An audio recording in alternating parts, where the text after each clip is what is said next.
已经被摔下去了。弟兄胜过他，是因羔羊的血和自己所见证的道。他们虽至于死，也不爱惜性命。阿门。现在是世界的末了，各种灾难越来越大，撒旦政权镇压迫害家庭教会也越来越严重。这是黎明前最黑暗的时候，也是主来的预兆啊！阿门。这段时间，我们县又有不少弟兄姊妹被抓判刑，形势这么紧张，我们都有些胆怯软弱。但我们相信主的应许，主的日子马上就要到了。阿门。我们要迫切的祷告主，忍耐到底，为主做得胜的见证，等候主来。阿门。我们末了的这一代，一定要把主迎接回来。阿门。感谢主。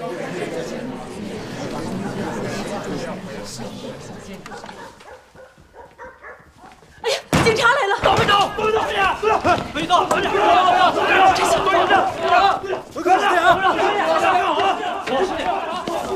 我们信主犯什么法了？哪里？快点！别搞了！都保着！凭什么抓我们？哎，有没有？拿着！别跑了！胆子不小啊！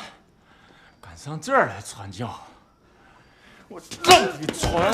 妈的，我传福音，信仰教。说谁？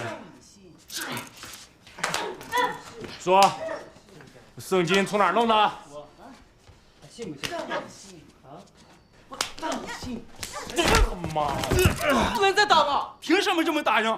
就是啊，我们信主没犯法，凭什么打人啊？动脑子的！他妈的！为什么打人？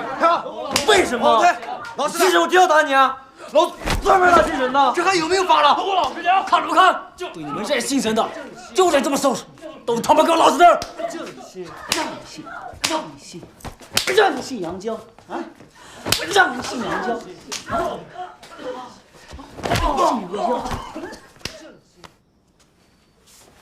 说，信不信了？啊！哎呀，你小子挺有骨气啊！啊！那么今天整了！这都被你们打死了！别打了！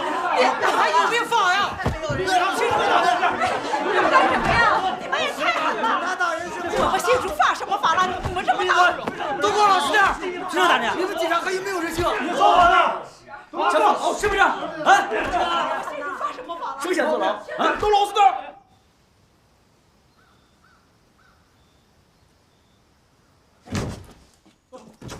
进去，快点！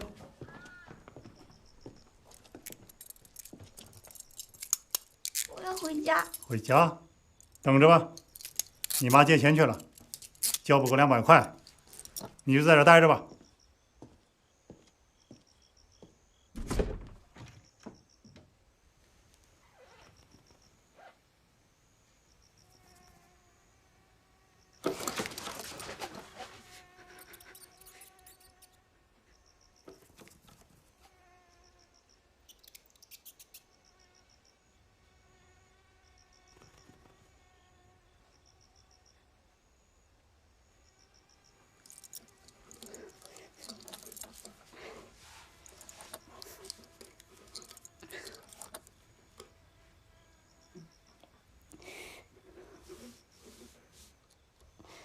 主耶稣，愿你怜悯我，与我同在。1988年，我13岁，跟弟兄姊妹去小魏村聚会，遭到了抓捕。在那个小黑屋里，我在恐惧与胆怯中熬过了1天2夜。那些年，经常有弟兄姊妹因为聚会传福音，被抓游街，判刑劳教。我不明白，我们信神明明是做好人、走正道，为什么政府非要迫害我们？为什么共产党如此仇恨信神的人。在我幼小的心灵里，就产生了这样的疑问。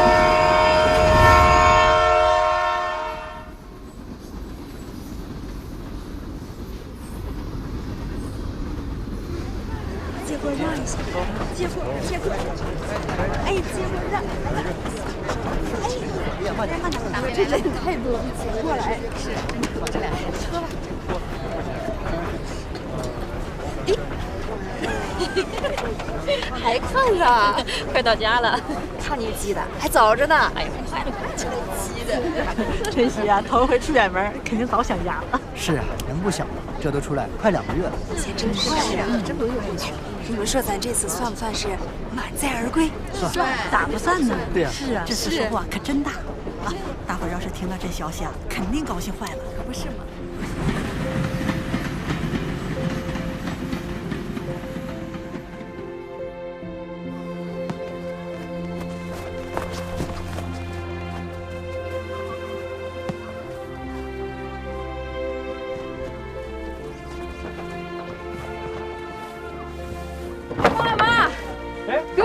晨曦回来了，爸妈呢？正准备聚会呢。哦，啥好东西呢？待会儿你就知道了。哎，看着你美丽。妈，我回来了。妈，冻坏了吧？没有。东北冷吧？冷，可冷了。晨曦，你可回来啦。这俩也听到，收获不小吧？嗯，爸，我给你们带回来一个好消息。啥消息？好消息啊！来，快过来。你给我带什么呀？这孩子，把你高兴的呢？啥好消息啊？啥好消息？什么呀？你们看，圣灵的说话，圣灵发声说话了。来，快读读。来，快坐下。赞美来到西安，神的居所已经出现。荣耀的圣名，万民颂赞，正在流传。啊，全能神，宇宙之首，幕后的基督，就是发光的太阳，在整个宇宙威严壮阔的西安山上，已经升起来了。阿门。得胜的君王已坐在荣耀的宝座上，他成功了救赎，带领众子民在荣耀中显现，万有都在他的手中。他以神圣的智慧和能力建造并坚固了西安，他以威严审判着罪恶的世界，审判了万国万民、地、海和其中的活物，以及那些喝醉了淫乱之酒的。神必施行审判，神必向他们发。1991年，我们在家庭教会中听见了圣灵的发声说话，大家都喜出望外，奔走相告。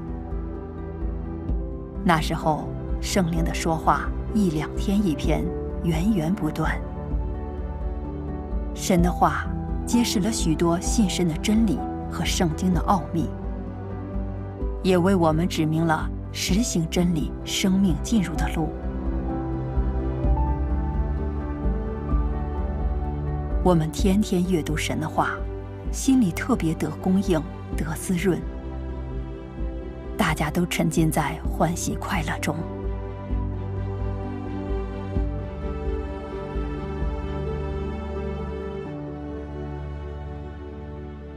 然而，半年后，共产党的抓捕迫害又临到了我们。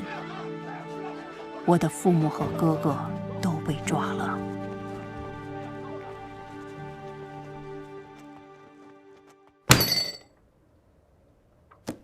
这书哪儿来的？在哪儿印的？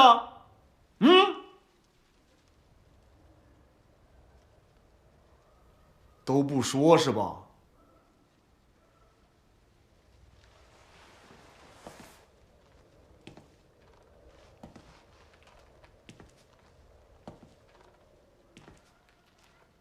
你说。不知道。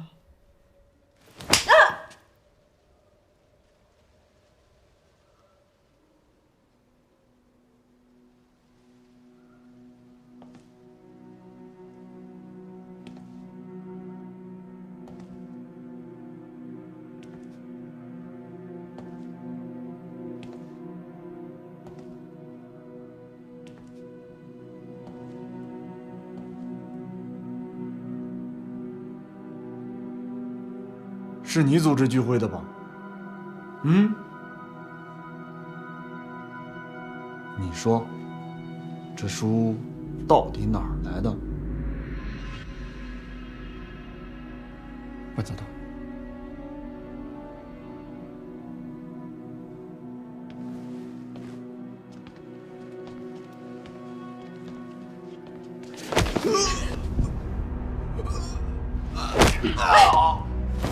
爸，别打了！别打了！他身体不好，别打了！别打了！别打了！别打了！别打！爸，别打了！不打。行啊。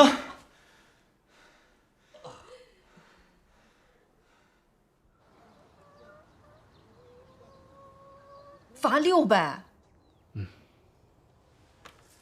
警察用咱家那台双卡录音机做抵押，让我出来借钱。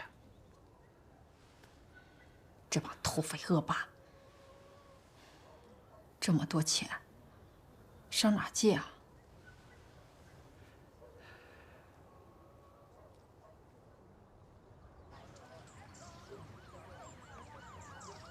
走吧，走吧。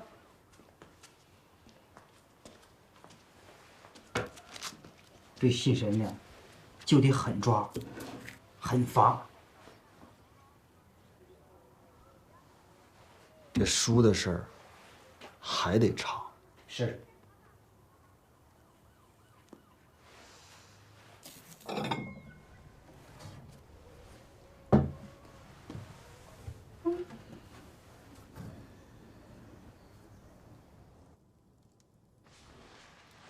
爸。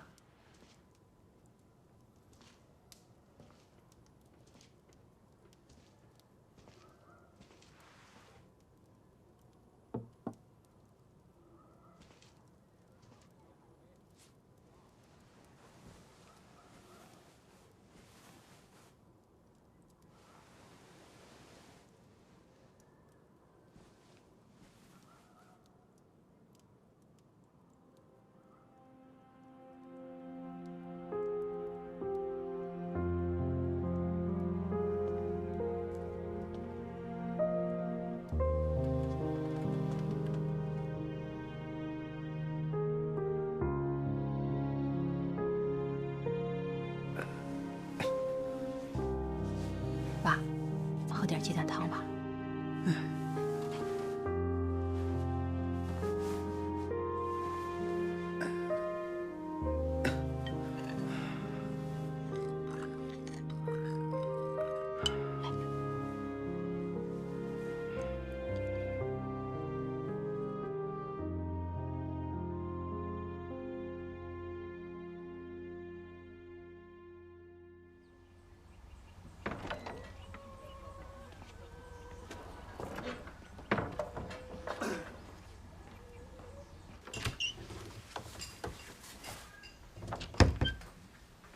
晨曦啊，东西给你装好了。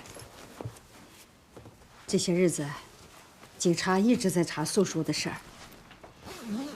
你去新月家多住几天，等过了这个风头再回来啊。路上一定要小心啊！干什么？哎，你们要干什么？老实点！干什么？不许动！给我老实点！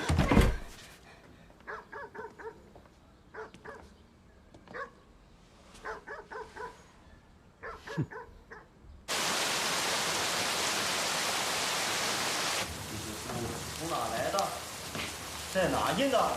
快说，快说！鼓掌，鼓掌，鼓掌。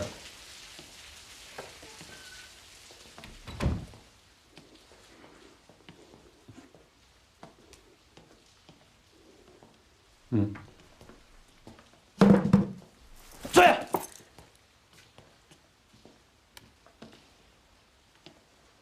李晨曦，年龄不大，胆儿倒不小。这信神的书你都敢送？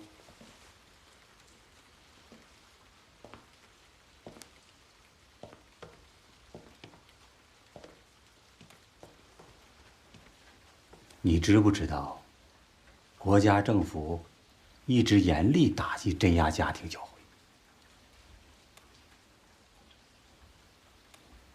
你们敢私自印刷信神的书籍，还往教会发放，你知道这是犯什么罪了吗？你这是运送邪教书籍，传播邪教思想，企图颠覆国家政权。就这一条，就够判你10年20年的。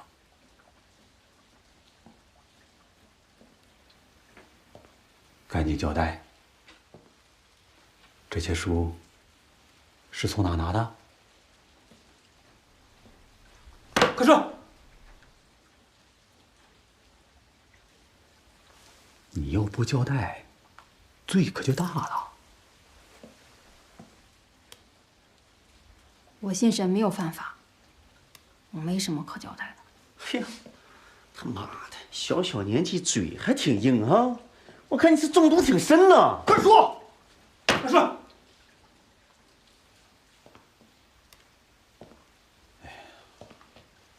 你才17岁，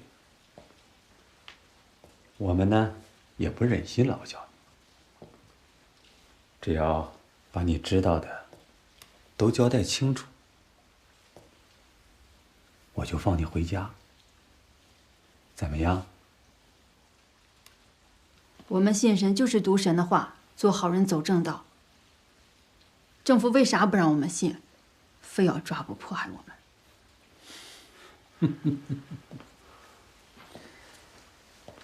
小黄毛丫头，你懂啥？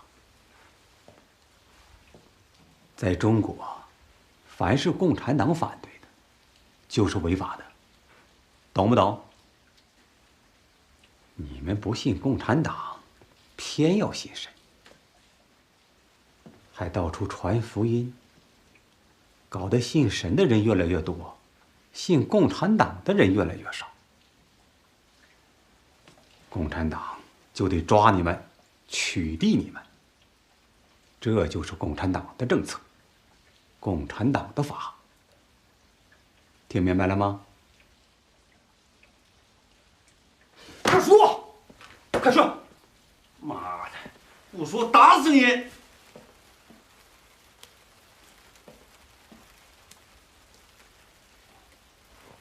你，跟我来。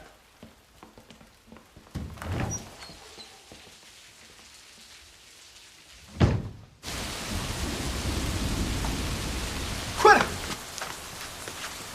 快走！进去，快点，进去！爸，晨曦，晨曦，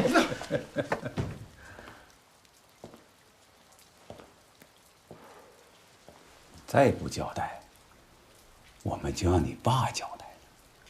嗯？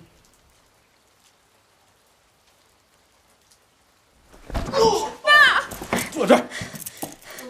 这事跟我爸没关系，你凭什么打我爸？没关系。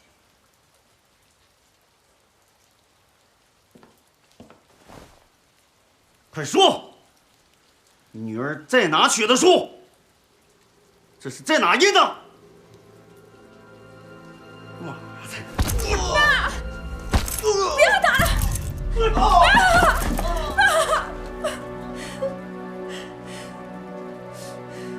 你忍心吗？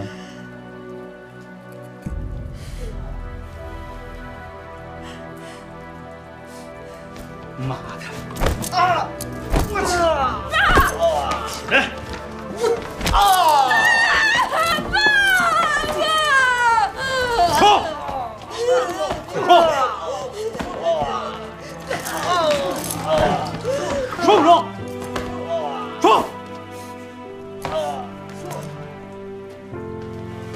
冲！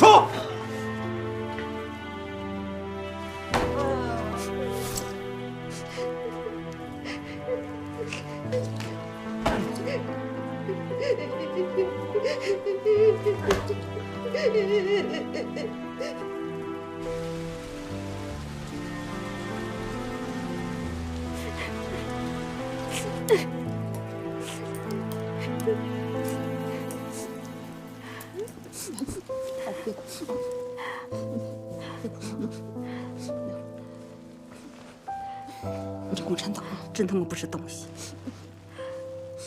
一个小姑娘就是信神，又没干坏事儿，当着孩子的面打他爸，哪有这么逼供的？太缺德了！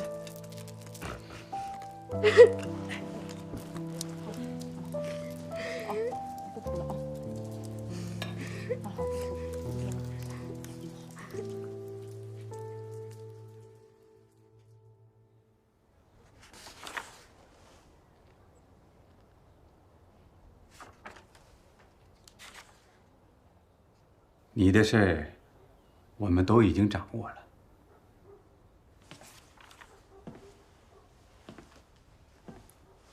你看，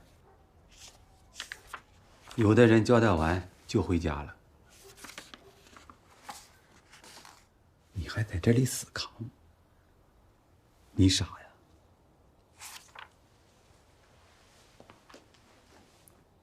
你交代完了。我马上就派车送你们爷俩回家。我说话算数。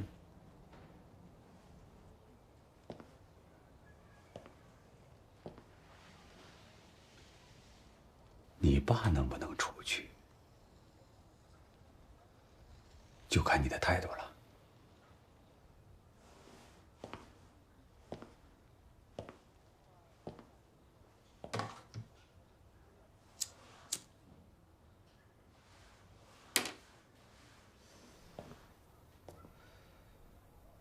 我问你话，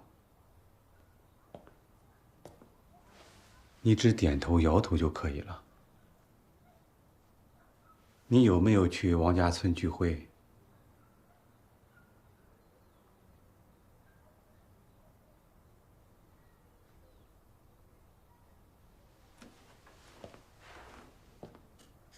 去没去过东北听到？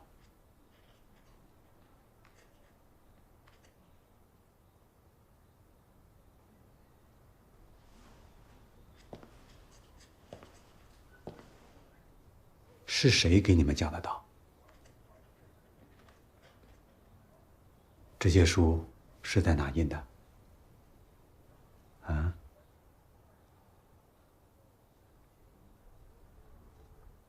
我不认识他们，也不知道书在哪印的。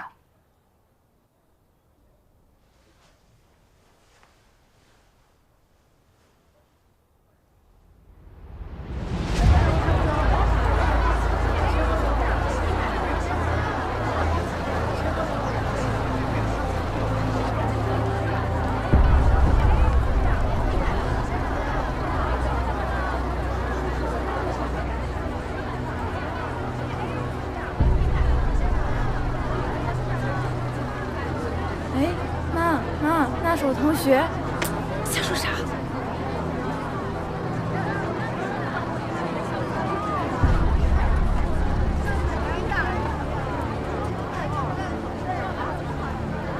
哎，这不是李忠道家的闺女吗？多好的孩子，怎么给邮成切了呢？这共产党大信神了，连小姑娘都不放过，这才10几岁，有啥呀？年轻轻的信啥神？哪有神啊？啊？哎呀，就是，这小姑娘家信神传教，真是吃饱撑的，活该。神呐，求你捆绑撒旦，封住撒旦的口。现依法将犯罪嫌疑人胡德顺刑事拘留。李晨曦因非法运送邪教书籍，严重扰乱社会治安，现依法将犯罪嫌疑人李晨曦刑事拘留。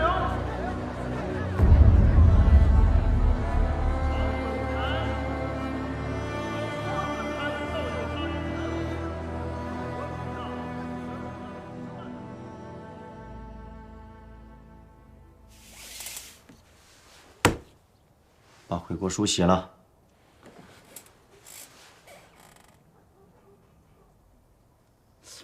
想啥呢？赶紧写！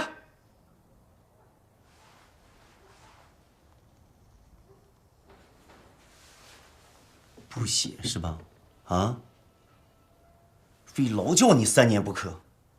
你出来再信，再判你3年，再信，再3年，让你这一辈子在监狱里边蹲死你！赶紧写啊！不写有你好受的。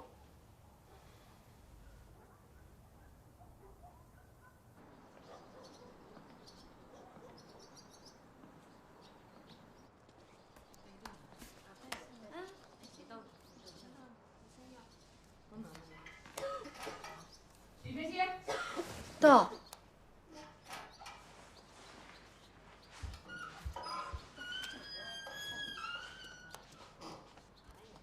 快点，家里给你点被。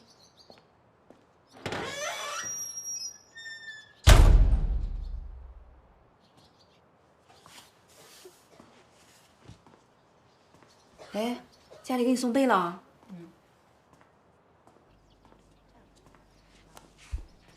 咋了？天都这么热了，家里还送个大棉被，我肯定是要劳教了。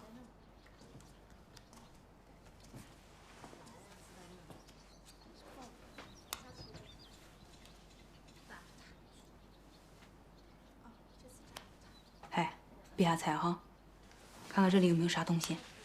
啊？去，看什么看？来。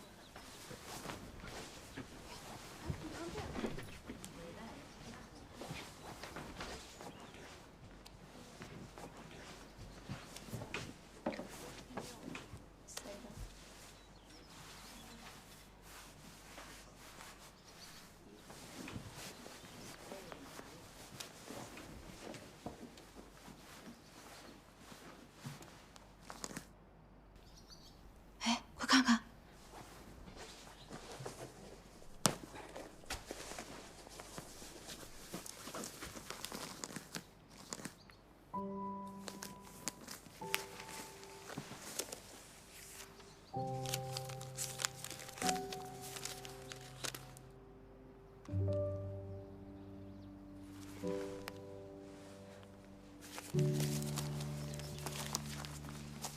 还有。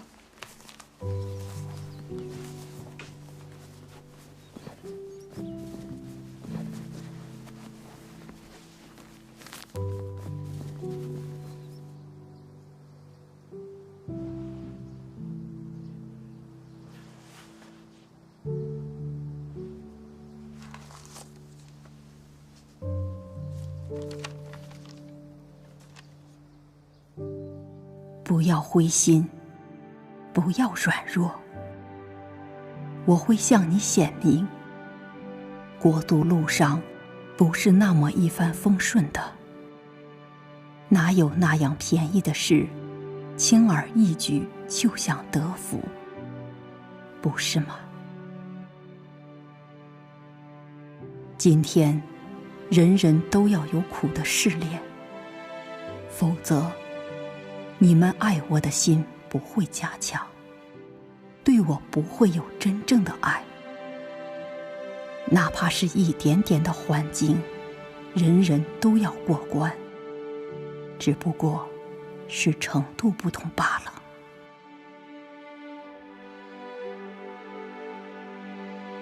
与我的苦有份的，与我的天必有分。那是我的应许，我给你们的祝福。尽管吃喝享受，黑暗过去就是光明。黎明前的天是最黑的，过去这会儿就逐渐亮了，之后有太阳上升。不要害怕，胆怯。我信的是真神，到什么时候也不会背叛神。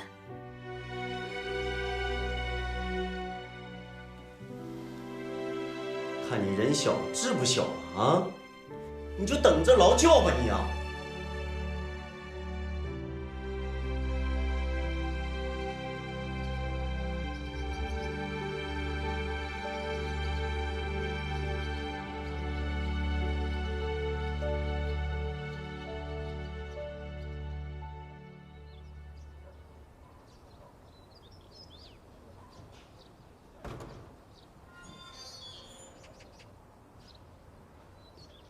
晨曦，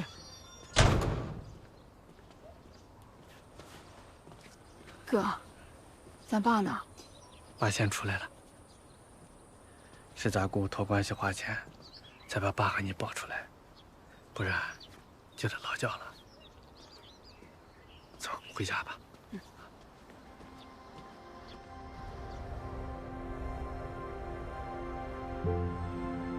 经历了那次抓捕迫害，我看清了撒旦政权对信神的人特别仇恨，对神话真理特别仇恨。只有神对人的爱最真实。在患难的日子，只有神才是依靠。从1995年起，我和弟兄姊妹辗转在河南、河北、山西一带传天国福音。感谢主，这就是圣灵的发声说话。许多人读了全能神的话，就确认是神的声音，是主耶稣回来了。他们纷纷接受了全能神的末世做工。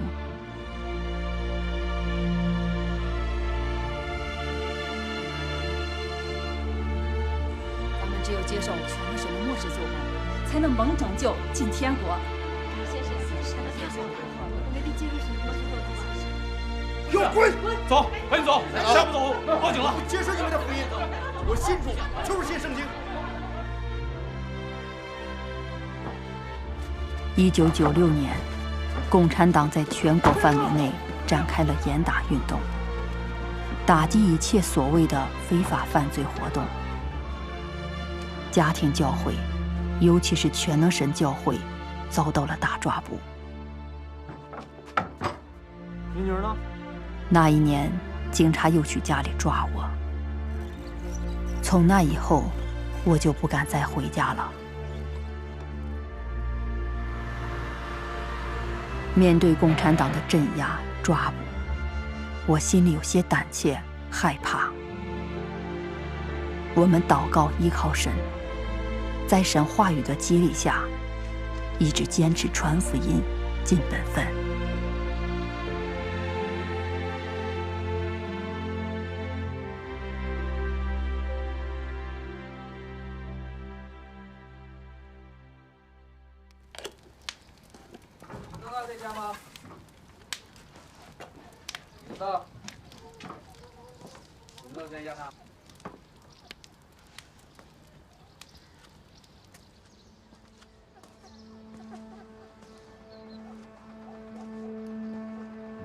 你到县医院去一趟。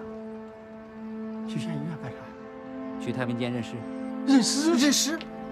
认啥尸？怎么回事？认啥尸啊？就是咋回事？你女儿死了。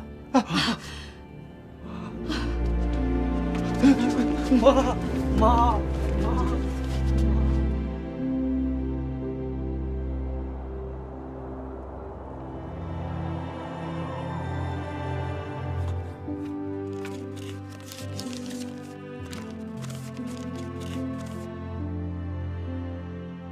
1998年，我听说母亲精神受了刺激，不正常了。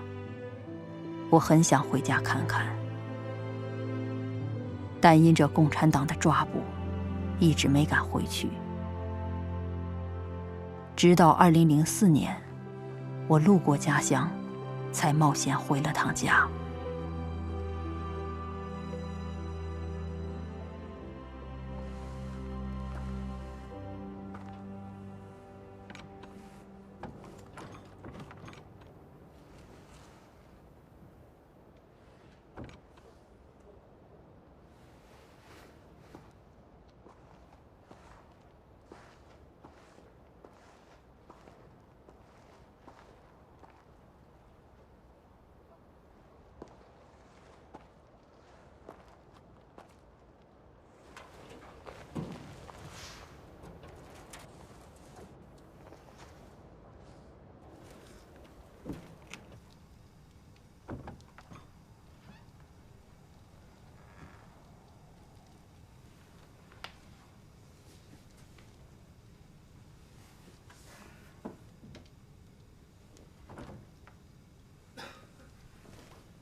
爸，妈，晨曦，妈，是我，晨曦，妈，晨曦回来了，回来了，晨曦回来了，爸，晨曦回来了，晨曦回来了。回来就好，回来就好。你回来，没人看见吧？没有。爸，你身体咋样啊？还行吧，你不用担心。晨曦，哥，你可回来了，还以为……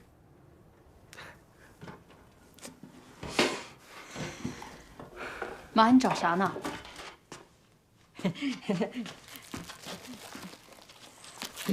来，吃糖。妈，我自己来啊！快吃，吃糖，吃，快吃啊！妈，快吃，快吃啊！妈去给你煎鸡蛋，我闺女最爱吃。妈，不用，大晚上的别把邻居吵醒了啊！嘘，妈小声点，小声点。妈，不用小声点。妈，没事，就让妈去吧。晨曦最爱吃煎鸡蛋，我闺女最爱吃煎鸡蛋。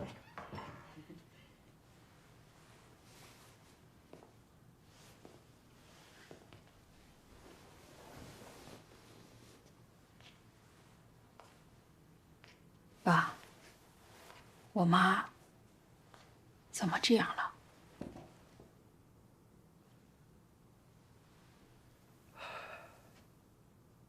你离开家以后，共产党就盯住咱家了。派出所和村干部经常来咱家，逼问你去哪了。你妈担心你在外面被抓，又怕警察再把我抓去，像钟弟兄那样被活活打死。他整天担惊受怕，总是把大门关得严严的，生怕警察闯进来。后来，警察又突然通知我们去太平间认尸，说你死了，你妈受了刺激，就成这样了。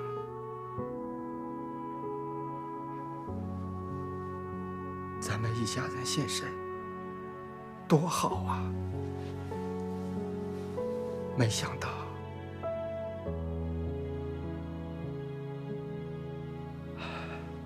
好了，不说这些了。看你好好的，爸就知足了。对了，晨曦，你回来待几天啊？前些天派出所还打听你呢。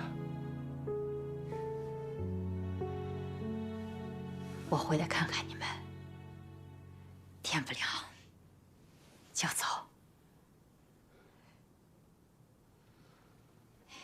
爸，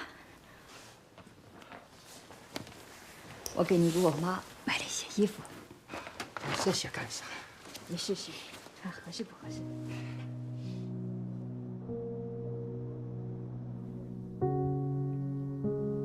闺女不走了啊，我不走了啊。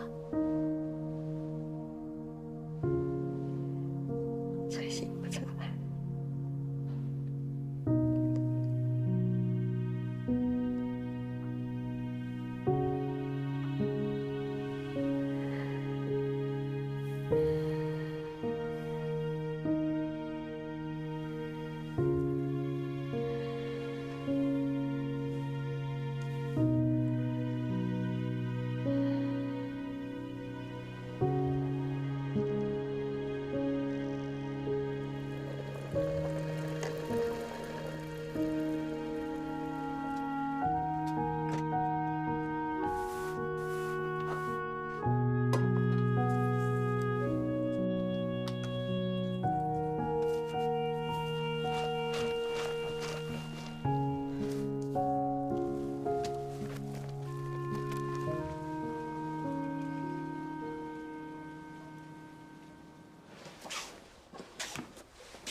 爸，我得走了。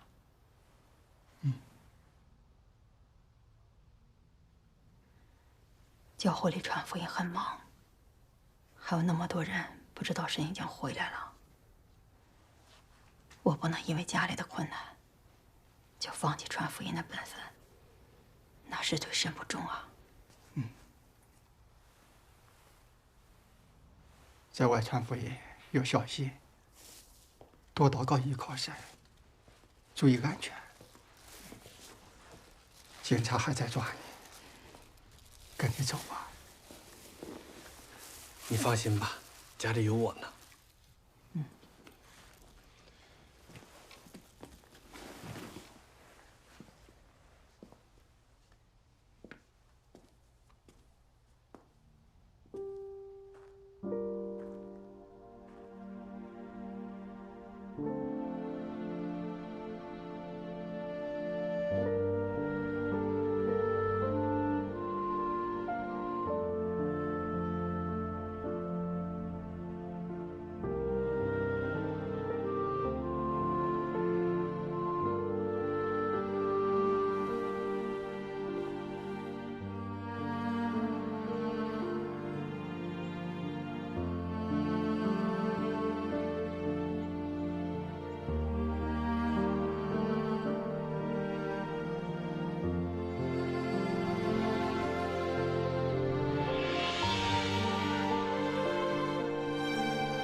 神呐，你知道我的软弱，求你开启我，引导我，赐给我信心，加给我力量，使我刚强。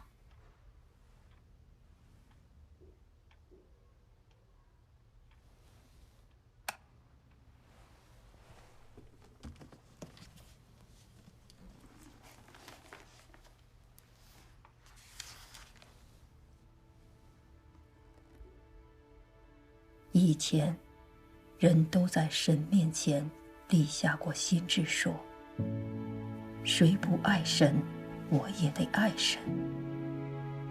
结果，今天熬炼临到你，不符合你的观念，你就对神失去信心了。这是真实的爱吗？以前约伯的事迹，你看过多次，现在你忘了吗？在信心之中，才能产生真实的爱。你受熬炼，对神产生真实的爱。在实际经历中，以信心来体贴神的心意，以信心来背叛自己的肉体，追求生命，这就是人该做的。你这样做了，就能看见神的作为。你没有信心，就看不见神的作为，你就没法经历神的做工。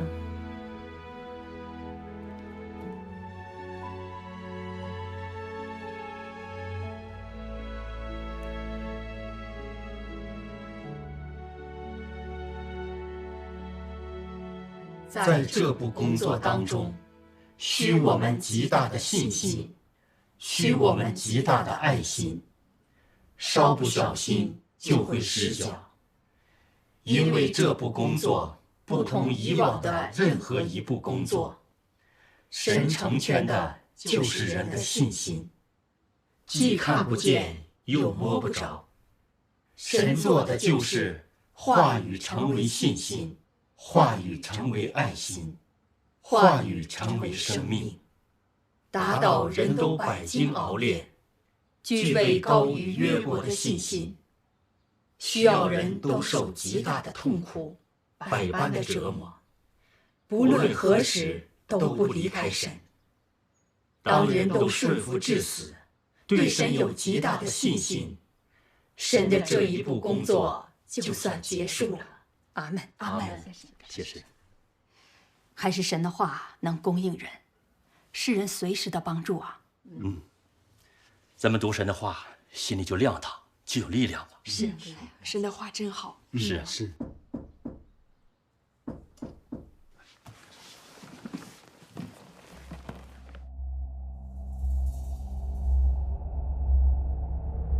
2009年，我化名方杰，辗转在四川、安徽、山东等地做教会工作。这一年，共产党再次在全国范围内发起了镇压全能神教会的专项行动。停！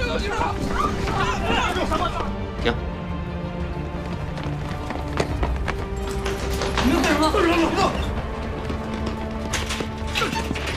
站住！站住！站住！全国各地不断传来弟兄姊妹被抓的消息。教会上层带领小李弟兄和有灵姊妹也相继被抓。那是我信神以来所经历过的最大规模的抓捕。整个中国黑云压城，风声鹤唳，好像没有一处是安全的。恐怖的气氛令人窒息。那年8月，我在山东临沂传福音，那里也开始了大抓捕。共产党出动大批警察，封锁道路，抓捕基督徒。放口点！放口点！干什么抓我们？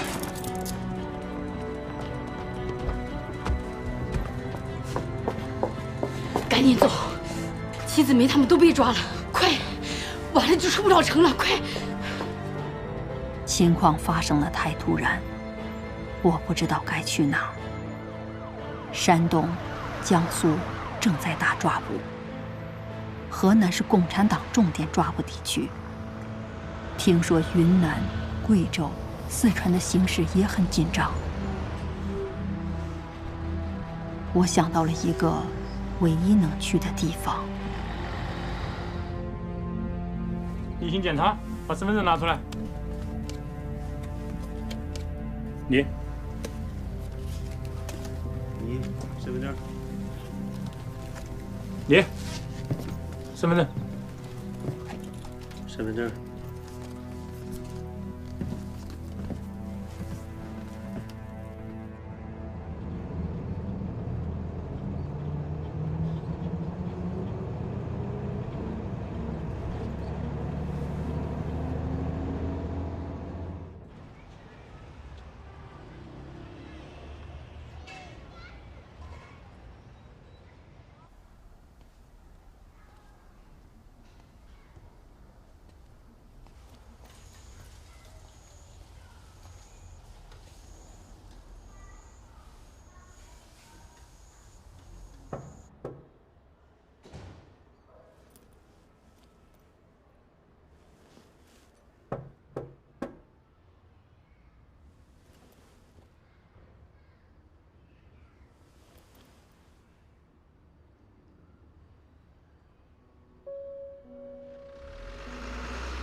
神呐，求你带领我，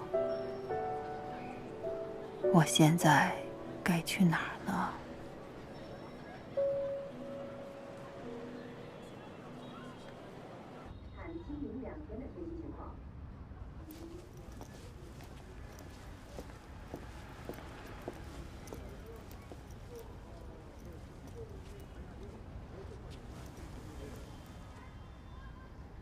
方杰，李姐，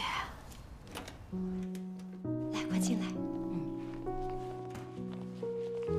杨弟兄，冯姊妹，这是方姊妹，刚从外地逃到这儿，得在你家住些日子了。行，来，走吧。来，坐。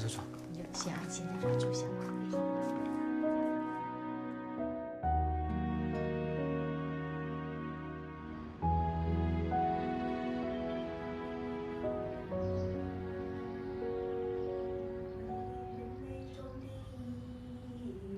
作为今天基督徒中的一员。许哥呢？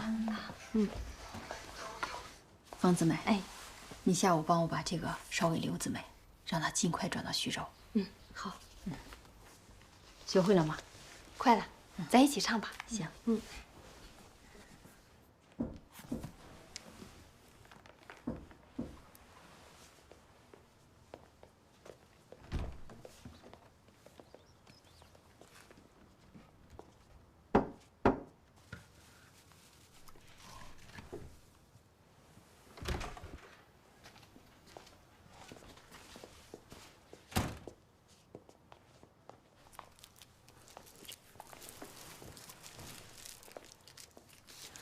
前几天，听河南的弟兄姊妹说，小李弟兄被判了15年，15年，还有4个弟兄姊妹啊，也都判了10年以上。新生犯什么法了？抓住就给判这么多年？哎，那有灵姊妹呢？她判多少年？你还不知道呢。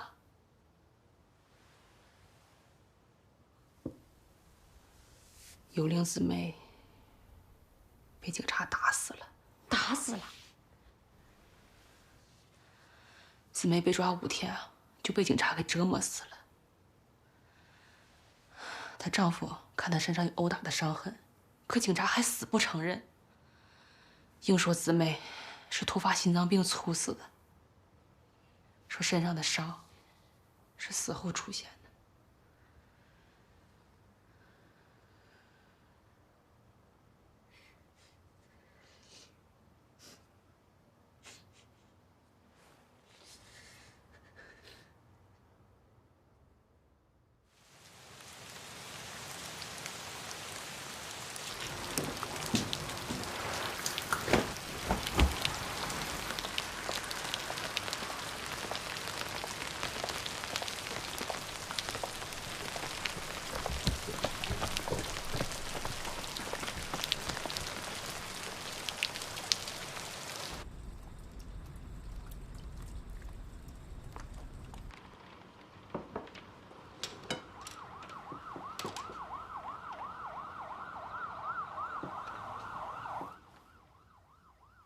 我妈送喜儿咋还没回来呢？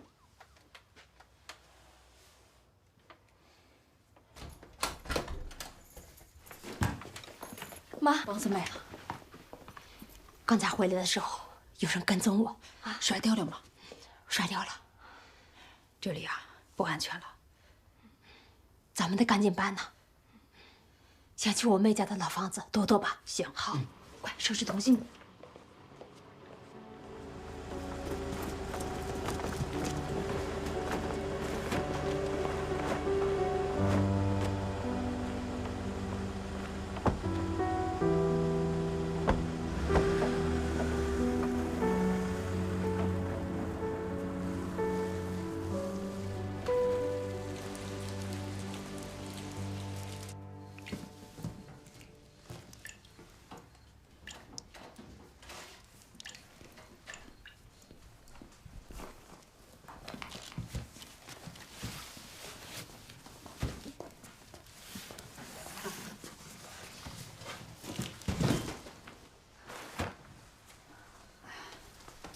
歇会儿吧。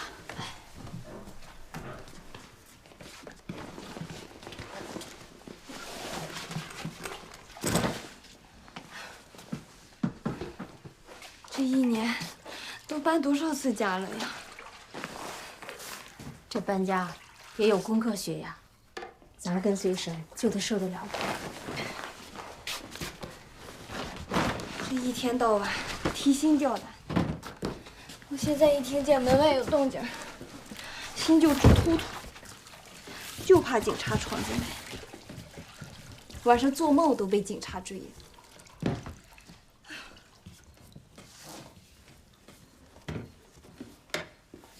摩西击打磐石边有，耶和华所赐之水永流。那是因为他的心，因为他的心。大卫能不色弹琴，赞美耶和华。而且心中充满欢喜，那是因为他的心。约伯丢掉了满山的牛羊，失去了万贯家产，浑身长疮，那是因着他的心。他能听见耶和华的声音，看见耶和华的荣耀，那是因着他的心。彼得能跟随耶稣基督，是因着他的心。他能为神钉十字架，有荣耀见证，也是因着他的心。约翰看见人子荣耀的形象，是因着他的心。看见末世的异象，更是因着他的心。那些所谓的外邦的众百姓，之所以获得神的启示，获得神的启示，得知神已重返肉身，做工在人中间，也是因着他们的心，因着他们的心。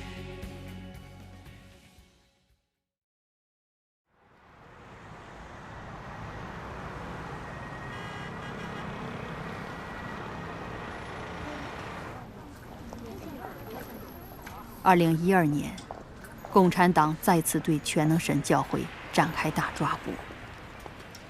在大抓捕前夕，我来到了徐州传福音。我像往常一样小心翼翼，却不知危险已向我悄悄逼近。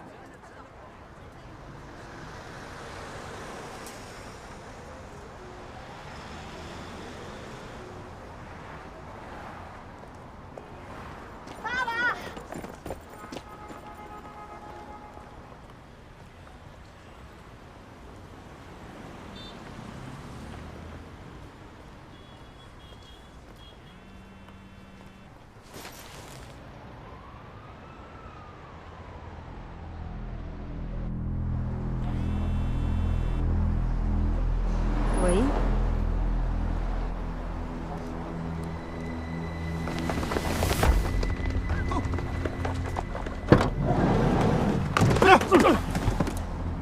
你干嘛？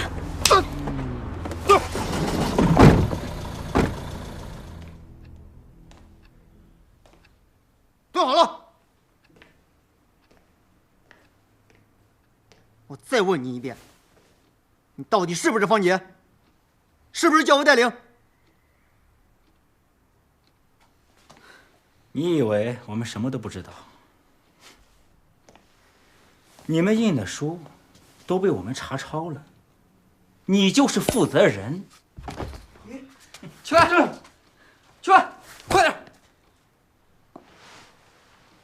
说吧，交回的钱放哪儿了？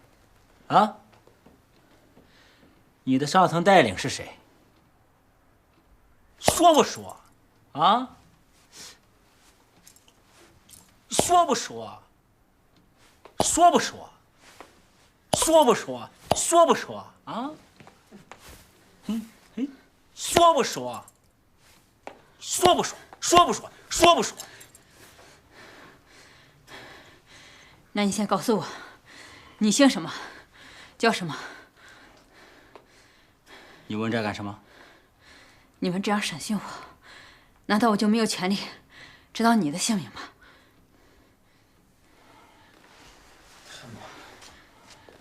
我起来！妈的，嘴硬！起来！蹲好了。警察换了好几波，都没审出结果。他们把我转到了南京审讯。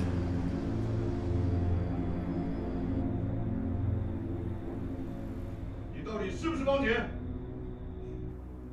是不是周带领？快说！你以为什么都不交代，就不能判你刑吗？不要抱侥幸心理。中央已经下令，要把你们一网打尽，彻底取缔全能神教会。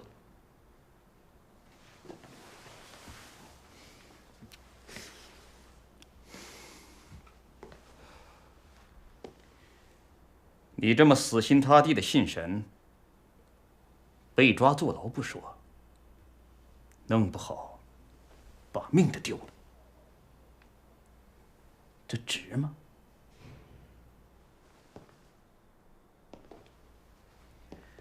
好好想想吧。在中国，只有跟共产党走，才有活路。信神是绝对行不通的。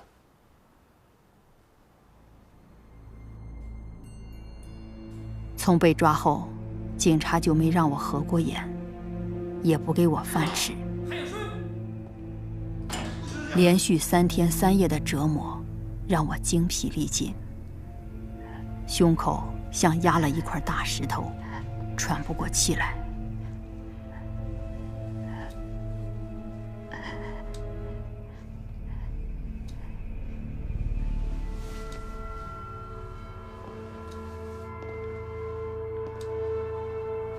最后给你半个小时，再不交代，下一波人可就没我那么客气。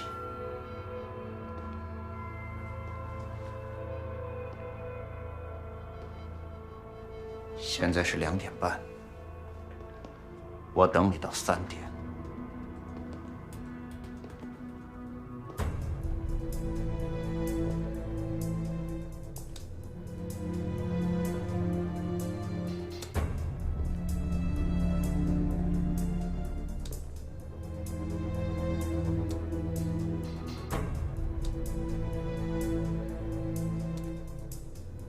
过了10分钟了，想的怎么样了？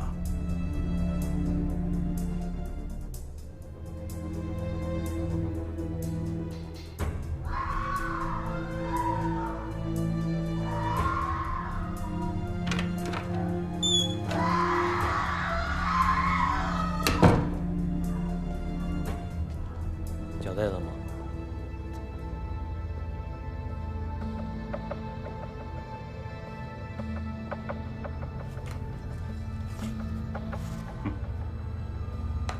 ？20分钟了。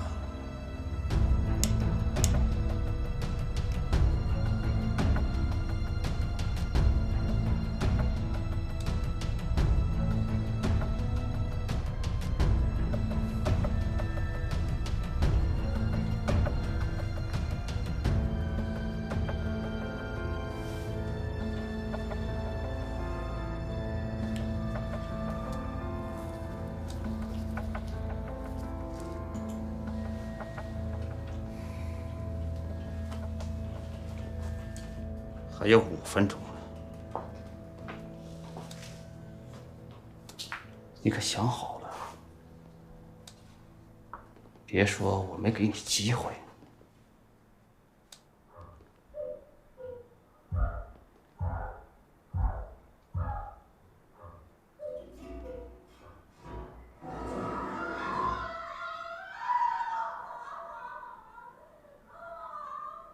神啊，我不知道他们还会怎么对待我。愿你保守我渡过难关，站住前程。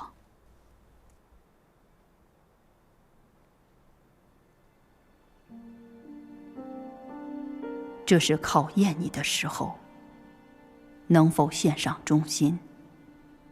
能否忠心跟从我到路中？除去你的惧怕，有我做你的后盾，何人能把路横？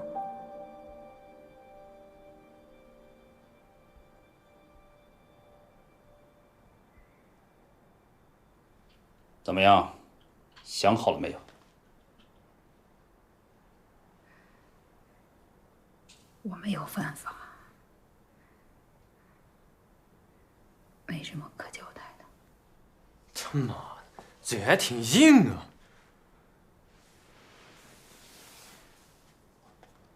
有没有家族病史？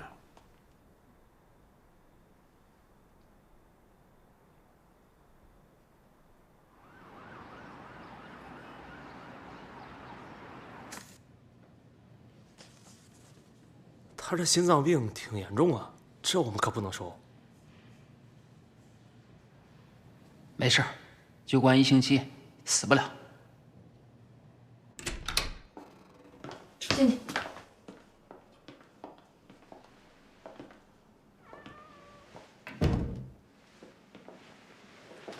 脱衣服检查。脱衣服。快点脱！脱！快点！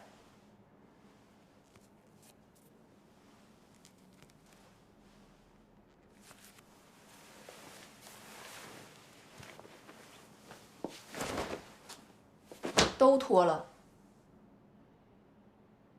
快点脱！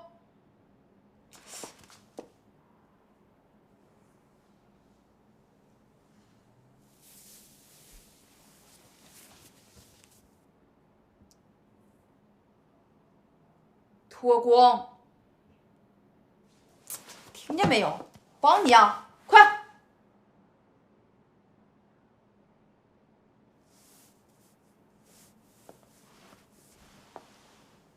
胳膊伸开，腿张开，转几圈。转呢。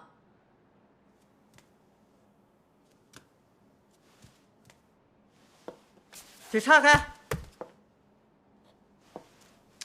胳膊伸开，伸转，伸开，转，腿岔开，抬高。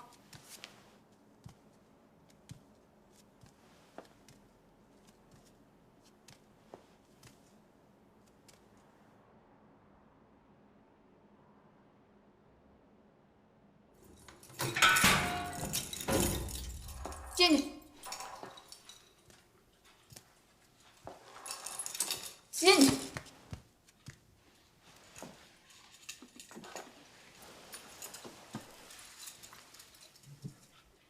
好好照顾照顾他。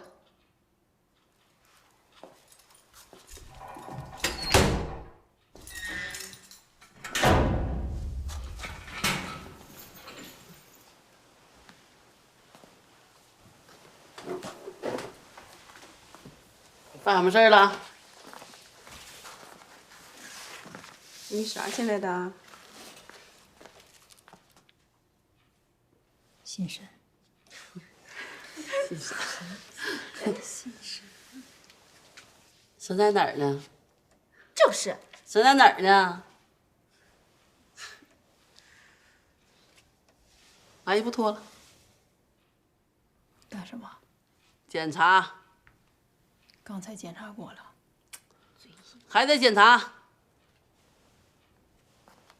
这是规矩。脱了，快脱！脱不脱？快点脱！快点，别磨磨唧的。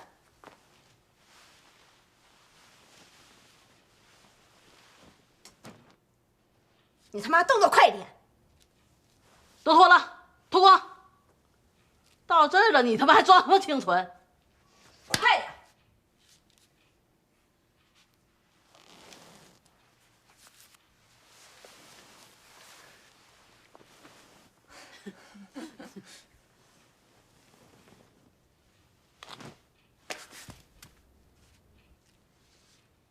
把腿擦开，蹲马步，蹲下。我来月经了。少废话，快蹲！赶紧蹲！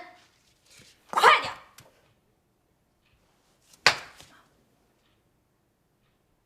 起来！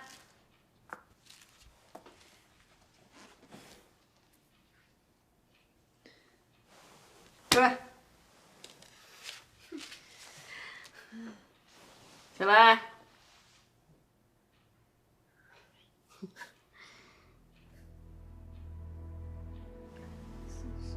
对。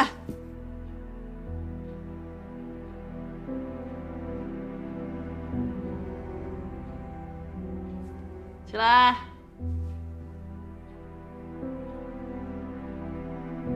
对。起来。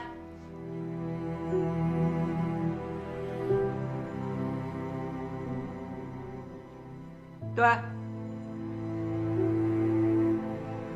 这共产党太邪恶了，真是禽兽不如，该受咒诅。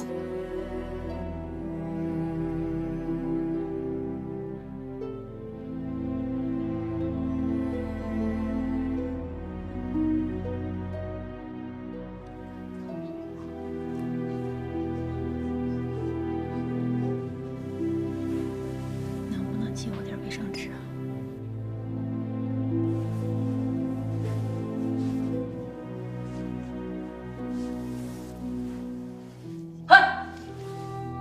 我告诉你们啊，谁不能借他，听到没？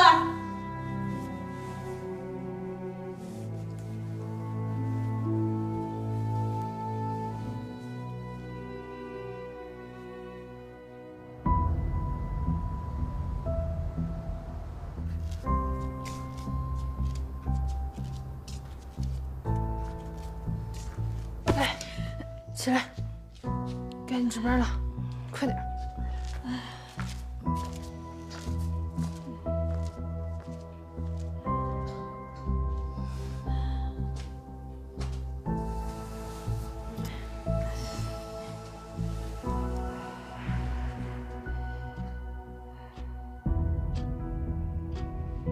从进看守所那天起，每晚我都要值2个半小时的班，期间必须一直来回走动，即使心脏难受，也不敢停下。别靠近，不然一旦违规，第2天就得被罚值5个小时的班。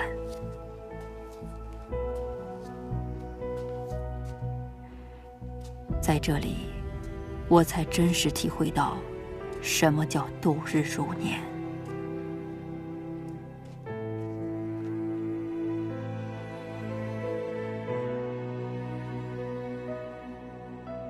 陈静，你头快点，刷个牙这么慢，你头忘记什么？马上开饭了，快点擦。李晨曦，过来，上厕所。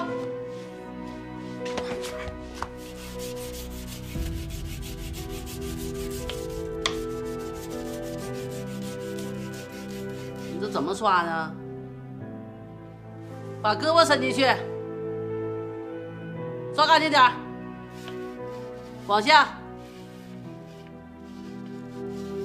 再往下。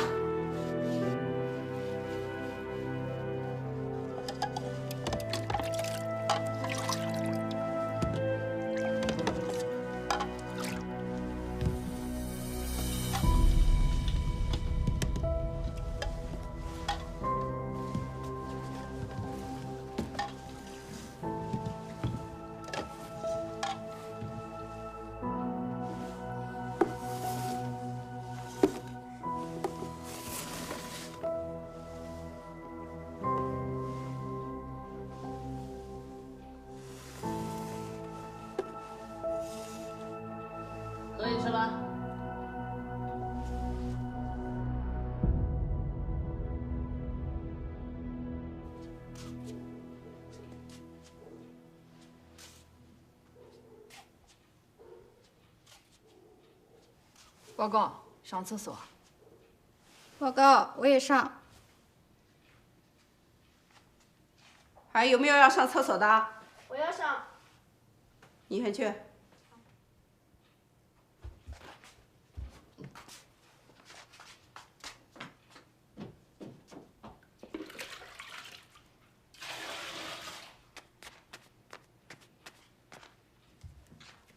站住！你咋下岗的？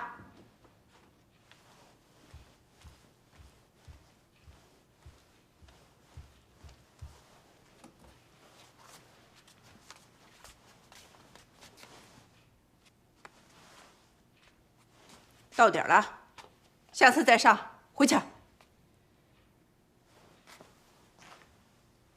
吵什么吵？没听懂啊？让你回去。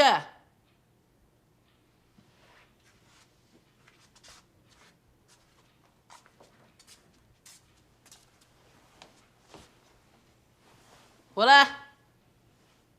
那鞋怎么放的？摆好。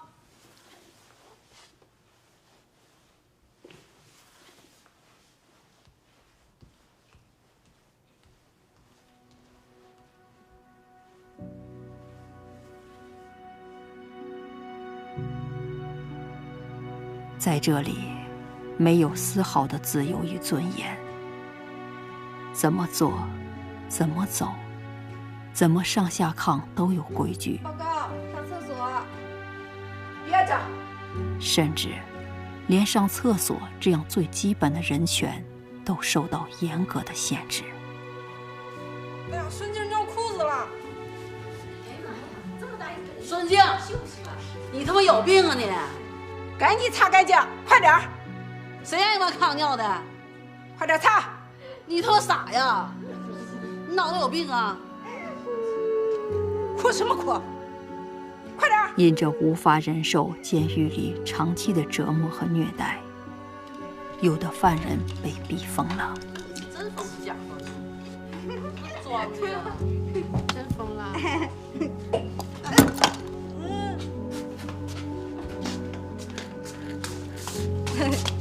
吃吧，吃，多吃点，别噎着。这共产党的监狱，就是人间地狱啊！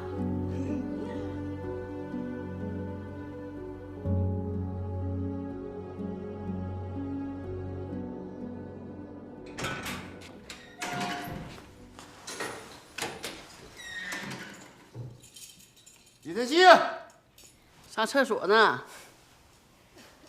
提审。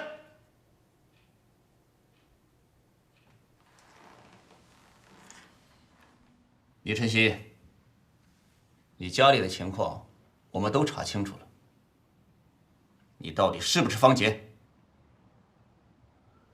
你啥都不交代，不就是怕背叛你们的神，怕当犹大吗？我们跟你的教友说，你全都交代了。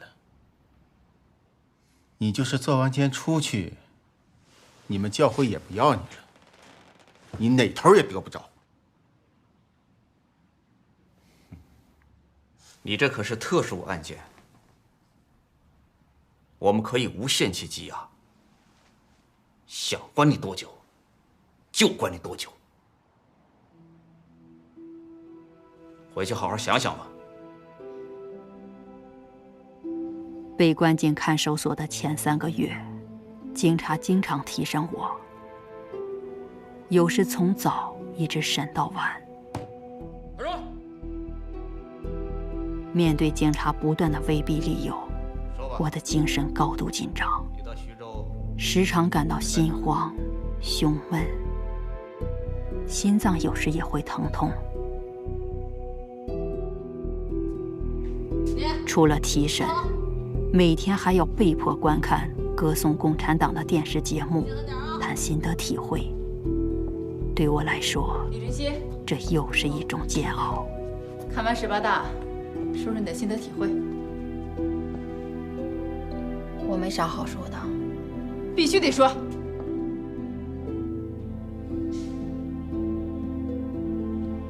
我就希望共产党能遵守宪法，给我们信仰自由，别再抓捕迫害基督徒。你可真敢说实话，给他系上。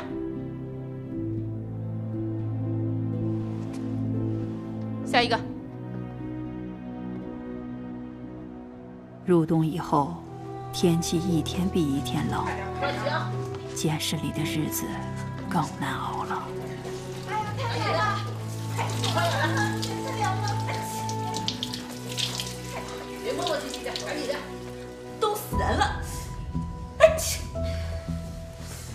共产党太他妈缺德了！这大冬天的，天天让洗人水澡，还让不让人活了？哼，他那是专门折磨人呐！共产党本来就不是个好东西，好话说尽，坏事做绝。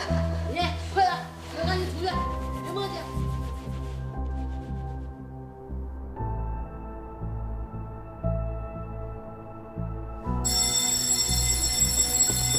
起来，起来，起吧！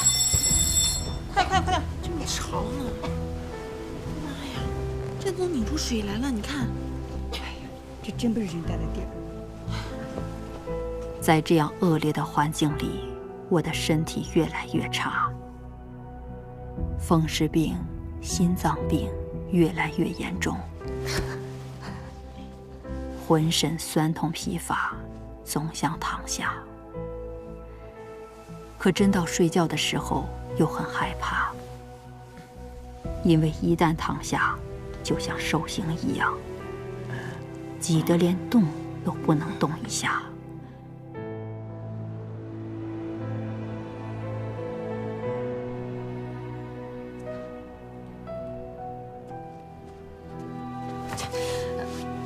端吃吧，快！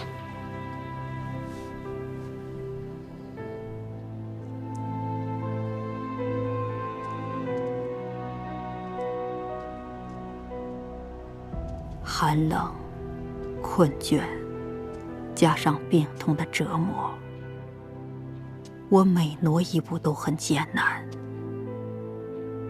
感觉时间就像停滞了一样，一分一秒都很难熬。我就一个劲儿地祷告神，唱诗赞美神，愿神与我同在。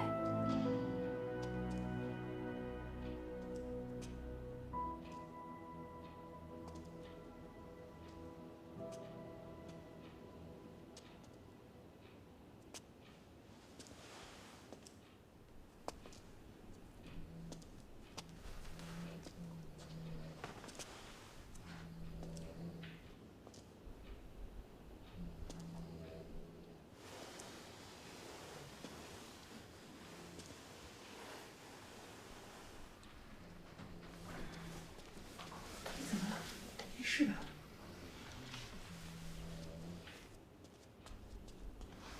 大姐，快醒醒！李晨曦心脏病又犯了。李晨曦心脏病又犯了，要不要报告管教啊？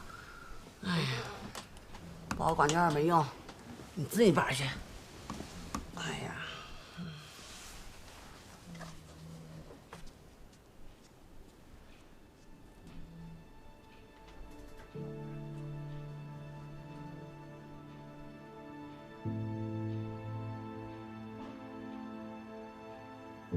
我会死在这儿吗？神啊，我的命在你手中。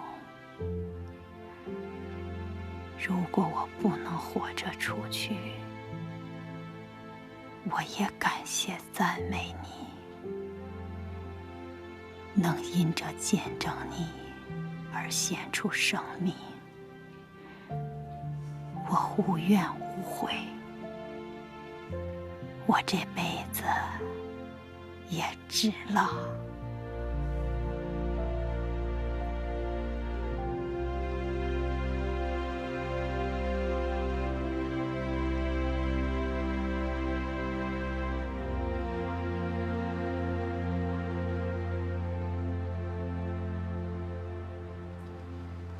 李晨曦，我就没见过你这么顽固的。这都3个多月了，你一点都不交代，我算是服了你了。你说，你哪怕是编一点也行啊，也好让我们跟上头有个交代呀。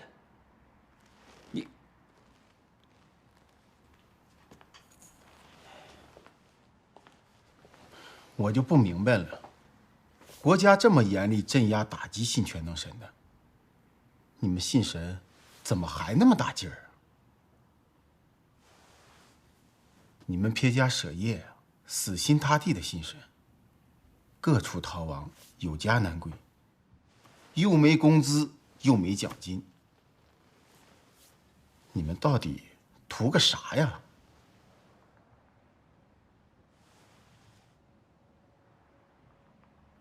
你们是无神论，不相信有神，怎么能明白信神的事儿呢？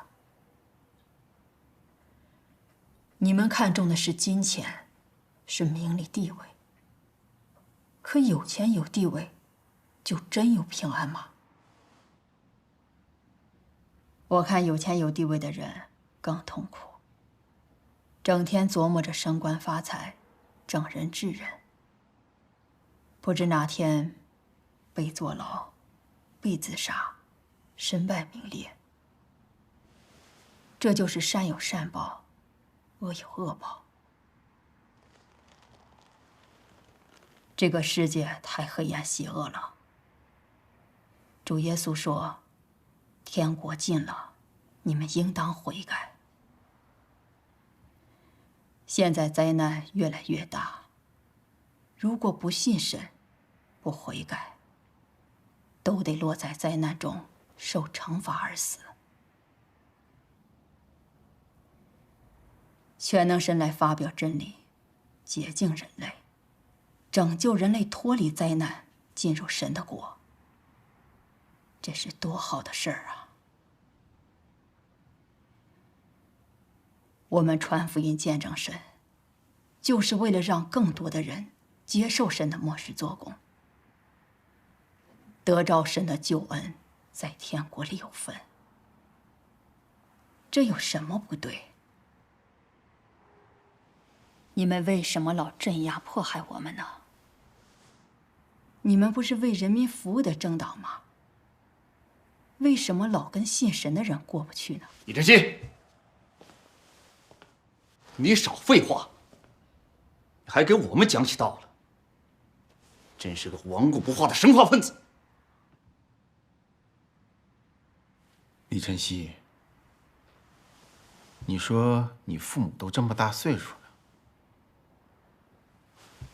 他们养活你这么多年，你不在家好好孝敬他们，还到处乱跑传福音，你对得起你父母吗？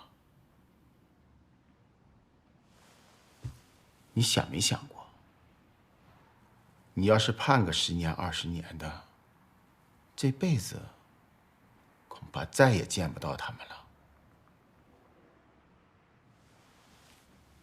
你就忍心让他们孤独终老？你是不是太自私了？只要你把教会的事交代清楚，我们就放你回家，再帮你找份工作，这样你就能孝敬父母了。你看怎么样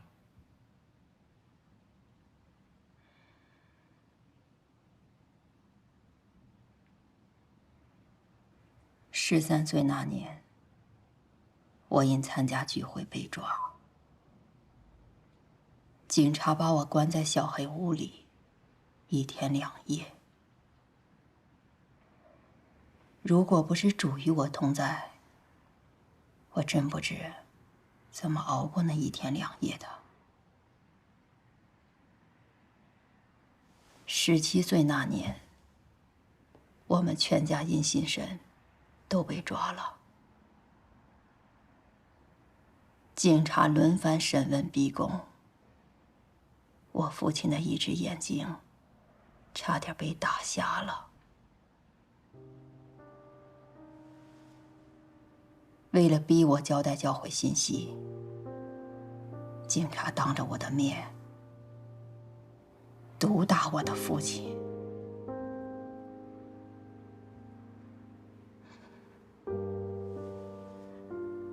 我也被游街示众，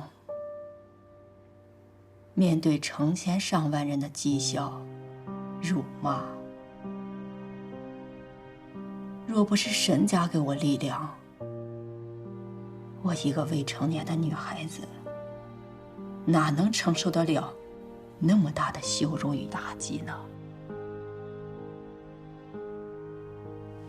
我父亲自从那次被毒打以后，身体就更不好了，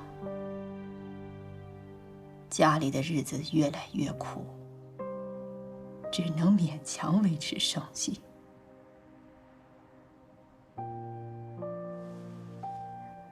就这样，警察还继续监控我，抓捕我，逼得我只能离家逃亡。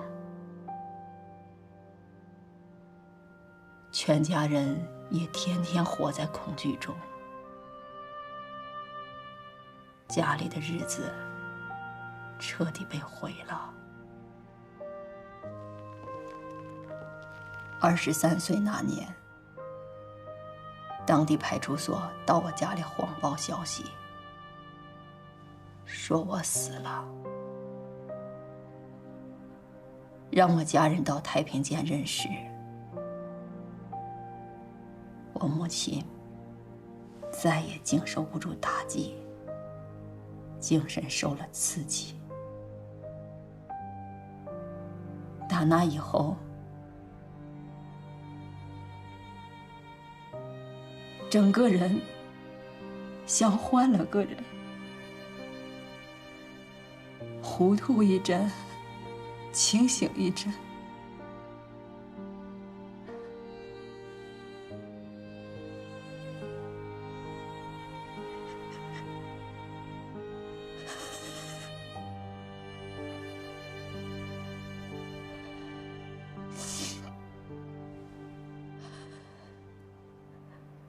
全家的生活重担就落在哥哥一个人身上。我这个做女儿的，除了为他们献上祷告，也只能在心里挂念他们了，什么也不能为他们做。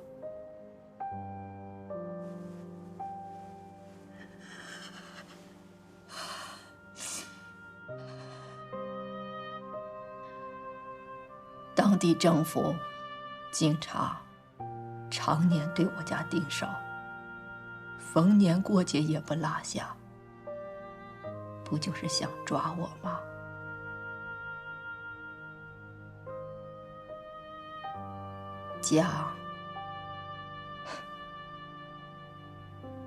家早就没了。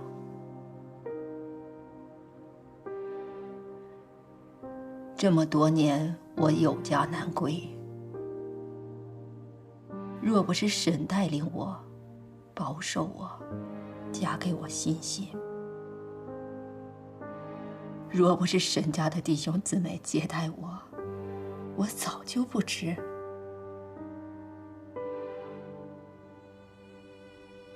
回家，对我们来说，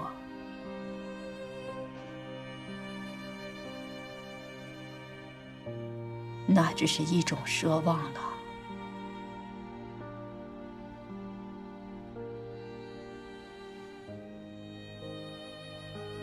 就盼着那天跟二老在梦里见上一面，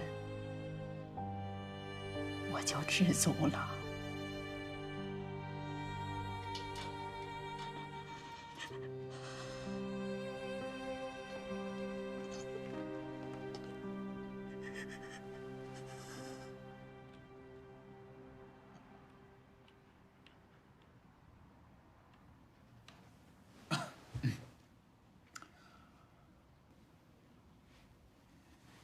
你说这些事儿，可不是我们干的，那都是你们当地的警察干的，跟我们可没关系。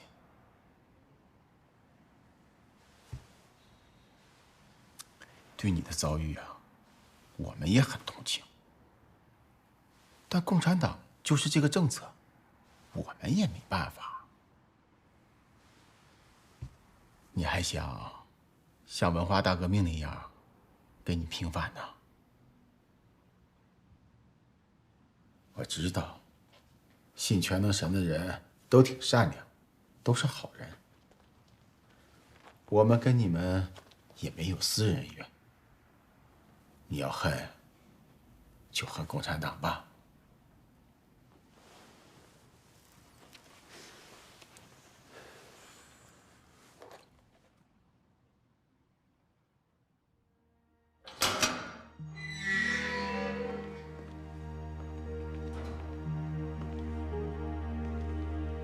4个多月过去了，因为警察找不到确凿证据，加上我患有严重的心脏病，他们给我办理了取保候审，转交给我家当地的公安与司法部门管理监督。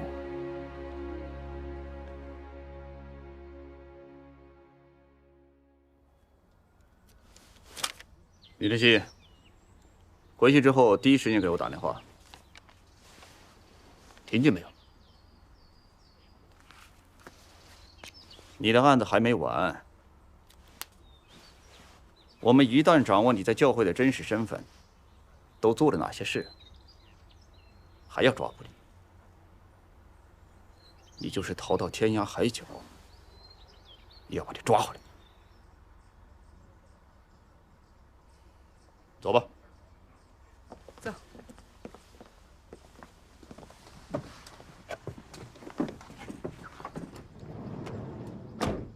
警察是坏人，警察是坏人，警察不是好人，出去，出去！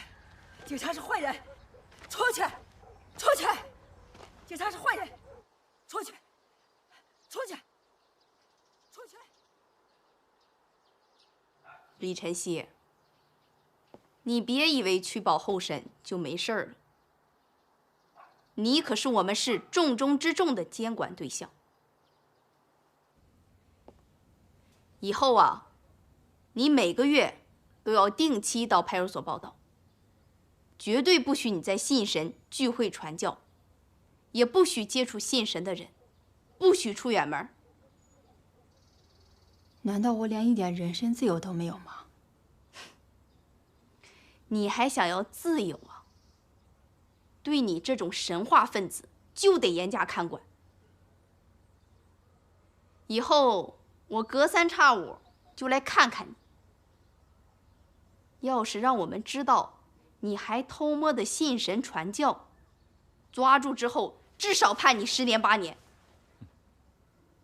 听到没有？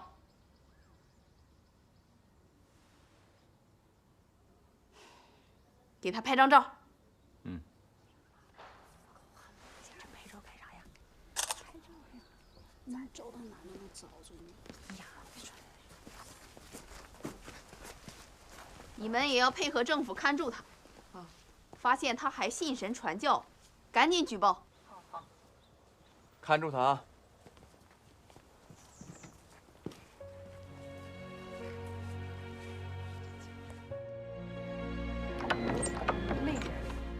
哟，出门啊？这又上哪儿去啊？又出去啊？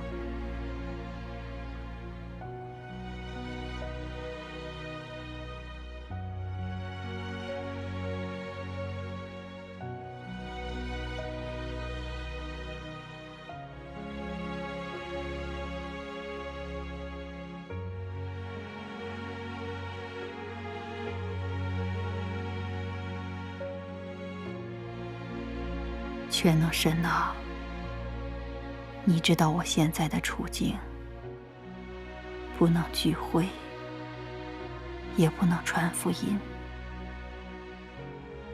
神啊，求你给我开辟出路。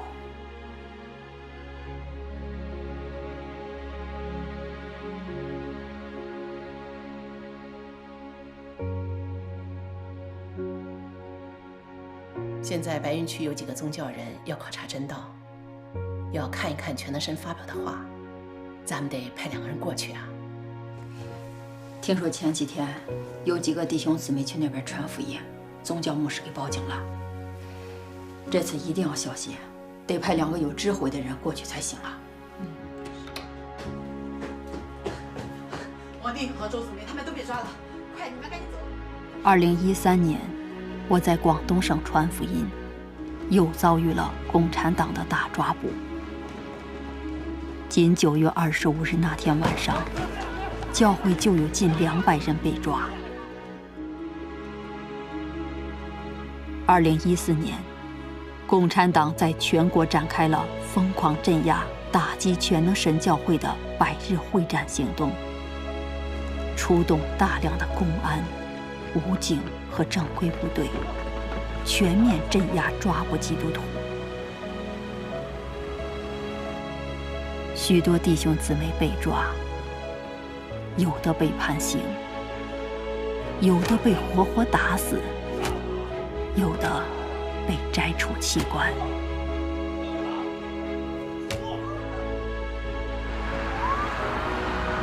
在中国这片土地上，到处弥漫着恐怖气氛。共产党血雨腥风、迫害基督徒的阴霾，笼罩在中国大地上空。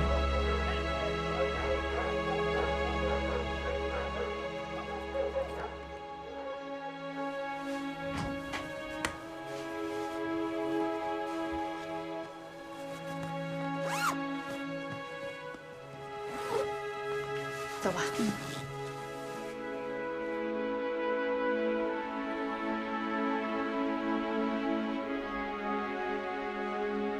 神啊，求你保守我，在这样的恐怖环境里刚强壮胆，跟随你走到路中。